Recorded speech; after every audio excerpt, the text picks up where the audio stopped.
അപ്പൊ ഈ ഷുഗറുകാർക്ക് ഫ്രൂട്ട്സ് കഴിക്കാൻ പാടില്ല, കഴിക്കാം എന്നൊക്കെ പറയുന്നുണ്ടല്ലോ, അതിന്റെ ഒരു കാര്യം എന്താ? ഷുഗറുകാർക്ക് ധൈര്യമായിട്ട് ഫ്രൂട്ട്സ് കഴിക്കാം.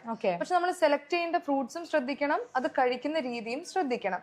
നമ്മൾ അതില് ആദ്യം മനസ്സിലാക്കേണ്ട ഒരു കാര്യം, ഗ്ലൈസിമിക് ഇൻഡെക്സ് എന്ന് പറയുന്ന ഒരു കാൽക്കുലേഷൻ ഉണ്ട്. എന്ന് പറഞ്ഞാൽ ഒരു ഭക്ഷണം നമ്മൾ കഴിക്കുമ്പോൾ അത് എത്ര വേഗത്തിൽ നമ്മുടെ ബ്ലഡിൽ ഷുഗറിനെ കൂട്ടുന്നു.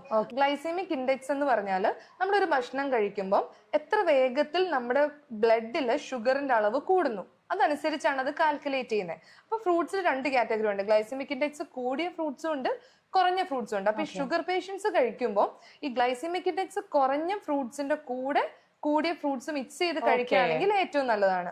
അപ്പൊ ഈ ഗ്ലൈസിമിക് ഇൻഡെക്സ് കുറഞ്ഞ ഫ്രൂട്ട്സ് ഏതൊക്കെയാ? ആപ്പിള്, പേരയ്ക്ക, പപ്പായ, റോബസ്റ്റ പഴം, മാതള നാരങ്ങ, ഇതെല്ലാം ഗ്ലൈസിമിക് ഇൻഡെക്സ് കുറഞ്ഞ ഫ്രൂട്ട്സ് ആണ്. അപ്പൊ ഇതിന്റെ കൂടെ ബാക്കിയുള്ള ഫ്രൂട്ട്സ് ഒക്കെ മിക്സ് ചെയ്ത് കഴിക്കുകയാണെങ്കിൽ അധികം പേടിക്കാതെ ധൈര്യമായിട്ട് ഷുഗർ പേഷ്യൻസിന് ഫ്രൂട്ട്സ് കഴിക്കാം. പിന്നീട് ശ്രദ്ധിക്കേണ്ട ഒരു കാര്യം, പൊതുവെ എല്ലാവരും ഫുഡ് കഴിച്ചതിന് തൊട്ട് പുറകെയാണ് ഫ്രൂട്ട്സ് കഴിക്കുന്നത്, ഒരു മധുരത്തിന് വേണ്ടിയിട്ട്. അത് ഭയങ്കരമായിട്ട് ഷുഗർ കൂടാനായിട്ടുള്ള ചാൻസ് ഉണ്ട്. അപ്പം ഇടവേളകളിൽ എന്ന് പറഞ്ഞ ഒരു 11 മണി സമയത്ത്, 4 മണി സമയത്ത് ഒരു ബൗള് ഫ്രൂട്ട്സ് കഴിച്ചു കഴിഞ്ഞാൽ ഷുഗർ പേഷ്യൻസിന് ധൈര്യമായിട്ട് അത് എടുക്കാം.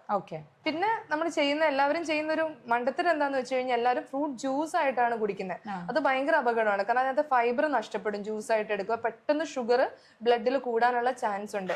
അതുകൊണ്ട് തന്നെ ഫ്രൂട്ട്സ് എപ്പോഴും കട്ട് ചെയ്ത് അത് ചവച്ചരച്ച് കഴിക്കുന്നതാണ് ഏറ്റവും നല്ലത്.